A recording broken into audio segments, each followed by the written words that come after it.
हिम्मत नहीं है, और इसी से एक्सपोज होते हैं ये लोग। इसीलिए मैं बार बार कहता हूं इनको एक्सपोज होते देखिए 2 टुकड़े। सौरभ 2 मिनट में एक्सपोज हो गए ये लोग। एक्सपोज तो देखिए, एक्सपोज तो लगातार हो रहे हैं और विवश हैं एक्सपोज होने के लिए। ये एक जो संक्रमण है, एक रोग है जो काफ़ी वर्ष पहले जो बाबर आए, अकबर आए और तमाम जो है काशी, मथुरा, अयोध्या, वहाँ पर कब्जा करने की नीति, मंदिर को तोड़ करके मस्जिद बनाने की जो नीति थी इनकी, 20,000 मंदिरों को तोड़ा गया, मस्जिद बनाए गए। अब वो तरीका इनको मिल नहीं पा रहा, कुछ लोग जो उनके वंशज रह गए।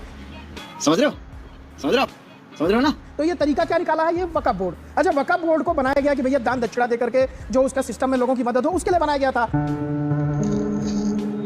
मतलब एक तरीके से आप देखा जाए तो भीख मांग करके जो है वक्फ बोर्ड चल रहा था। लेकिन उस वक्फ बोर्ड को इन्होंने क्या बना दिया?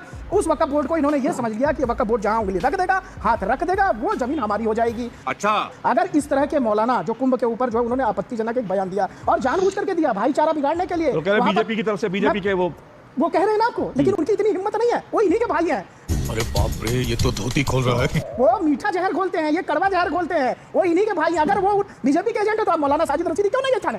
वो क्यों नहीं गए FIR कराने के लिए कि भैया वो जो है उन्होंने गलत बयान दिया है, मैं जाकर के थाने में रिपोर्ट कराता हूँ। मौलाना साजिद रशीदी एक्सपोज हो गए, वो नहीं जाएंगे। क्यों? क्योंकि वो उनके छोटे भाई हैं, मीठा जहर घोला है उन्होंने, तो इसलिए भारतीय जनता पार्टी पर उनको टाल दीजिए। देखिए, महाकुंभ के अंदर जिस प्रकार से आप समझिए, कुंभ मतलब कलश, जहां से अमृत छलका था, अगर वहां पर मुसलमानों की आस्था नहीं है, जब आप प्रसाद ग्रहण नहीं कर सकते, मंदिर में आपकी आस्था नहीं है, डुबकी लगाने में आपकी आस्था नहीं है, जब किसी चीज में आपकी आस्था नहीं है, तो वहां पर आप विवादित बयान क्यों दे रहे हैं? ये हुई ना बात। अभी मौलाना साजिद रशीदी ने क्या कहा कि वहां पर हमारे लोगों ने दुकान लगाई है, तो वो हराम नहीं है? जब आपका धर्म इजाजत नहीं देता, इस्लाम इजाजत नहीं देता, तो वहां पर पैसा कमाने के लिए आपका जो है वो आपको जो है मंजूर है, और ऐसे आप डुबकी लगाने नहीं जाएंगे श्रद्धा के लिए। यही मैं कह रहा हूं कि मौलाना साजिद रशीदी, कथनी और करनी में अंतर जो आपके दिखता है ना, उसको बदलिए। ये आपके छोटे भाई हैं, आप उनके बड़े भाई हैं, दोनों मिलकर के जहर घोलना चाहते हैं। भारत की जो भाईचारे की है उसको बिगाड़ने का प्रयास कर रहे हैं आप लोग। अच्छा, कुंभ के मेले में मैं तो अभी 2 दिन पहले गया था, वहां पर इस तरह की कोई ऐसी बात नहीं है। ये मौलाना एक बरेली में रहता, बरेली का इन्होंने एक पदभार ले लिया, बैठे दिल्ली में है, निजामुद्दीन में यहाँ पर, और यहाँ से ये जहर घोल रहे हैं वहां के लोगों के लिए। क्या बात है सर?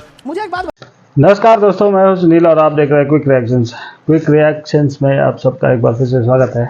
आज का वीडियो होगा, यह मौलाना बोलता है कि कुंभ क्यों होता है और कुंभ कब से हो रहा है।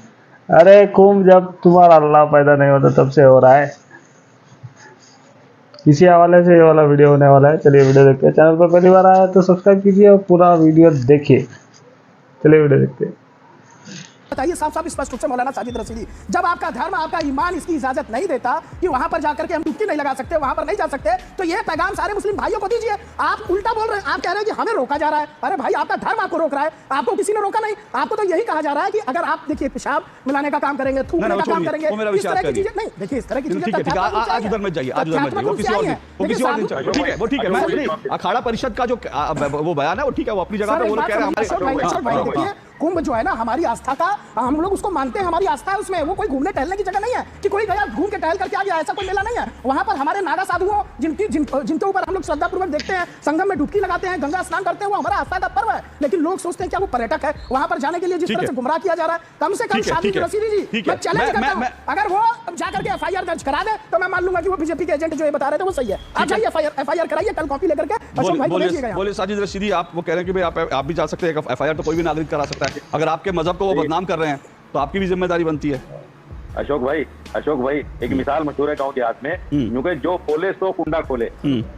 यानी मैंने बोल दिया कि वो आदमी गलत कर रहा है तो FIR भी मैं ही कराऊं उसके खिलाफ। ये नहीं करेंगे कुछ भी। अब ये कौन है बे?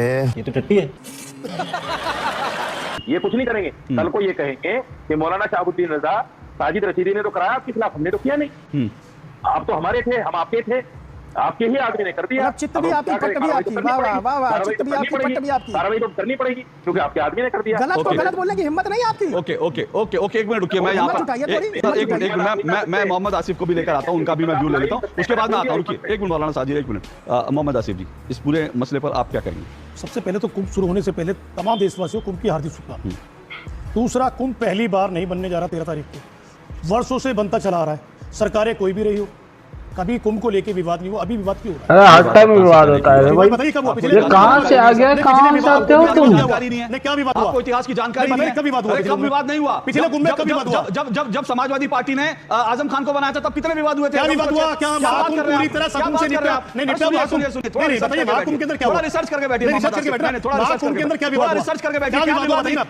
विवाद क्या हुआ? 3 दर्जन लोगों की जानें चली गई और ये अखाड़ा परिषद और सब लोगों का ओपन बयान है कि एक मुसलमान को कैसे बना दिया गया। ये अखाड़ा परिषद विवाद कर सकता है, लेकिन जाने आपको विवाद पहले से भी जाती है। पहली बार ऐसा नहीं हुआ कि इतनी आबादी इकट्ठी होगी, इतने लोग जाएंगे, मौतें होंगी। आशीष साहब सुनिए, एक मिनट आपने और सुनिए, एक तो मैं यहाँ पर बड़ा स्पष्ट कहूँ, ये जो आसिफ जी और साथ साथ जो भुवन भास्कर जोशी जी, इनको कुंभ जो है ना वो पॉलिटिकल चश्मे से दिखता है। इनके बयान आपने सुने, दोनों लोग कह रहे हैं, एक मिनट, दोनों लोगों के बयानों में एक समानता थी कि हर पार्टी की सरकार में, अरे हर पार्टी नहीं भाई, जब इस देश में कोई पार्टी नहीं थी तब से हो रहा है कुंभ भाई। यही नहीं, अभी और सुनिए, राजा महाराजा जब थे और जब इस देश में कोई मुगल नहीं था, कोई जिस देश में कोई अंग्रेज नहीं थे, तब से हो रहा है। पॉलिटिकल पार्टियों के चश्मे से ही कुंभ को देखना चाहते हैं। अरे कुंभ तो कैसी आस्था है जहां पर कोई पॉलिटिकल पार्टी नहीं थी, कोई राजा नहीं था, तब भी हिंदू और सनातन के लोग जो है वो वहां जुटते थे और बड़े व्यवस्थित ढंग से कर लेते थे। कोई वक्त का इस्लाम नाम की कोई चीज नहीं थी इस दुनिया में, तब से कुंभ हो रहा है। तो पॉलिटिकल चश्मे से मत देखिए। मैं जवाब दूं आपको? एक मिनट रुकिए, नहीं मेरा एक मिनट रुकिए। ना बोलिए, फिर मैं जवाब दूंगा। मैं आ रहा हूं आपके पास। दूसरी बात मैं फिर कह रहा हूं, एक बार नहीं 50 बार, जब से पॉलिटिकल पार्टी, जब से आजादी के बाद, एक बार नहीं दर्जनों बार विवाद हुए हैं, दर्जनों तरह के विवाद हुए हैं कुंभ को लेकर के।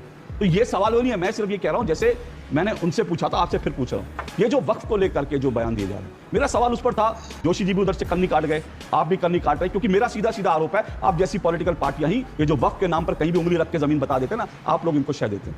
शह कोई किसी को नहीं दे रहा, सरकार की शह है। सरकार कानूनी कार्रवाई करे, मुकदमा देके जेल में डाले। सरकार डाले कैसे? क्योंकि सरकार के नेता पार्लियामेंट में गालियां बकते हैं, उन पर सरकार कानूनी कार्रवाई नहीं करती।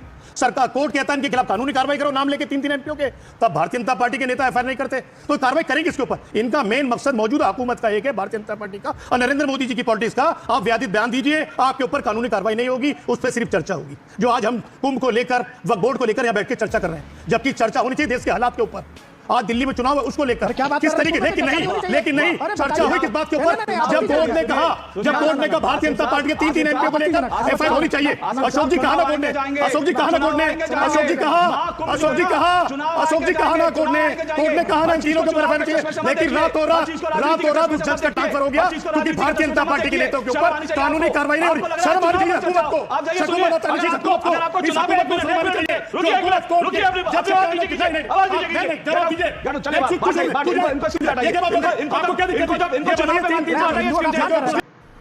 मजा आया।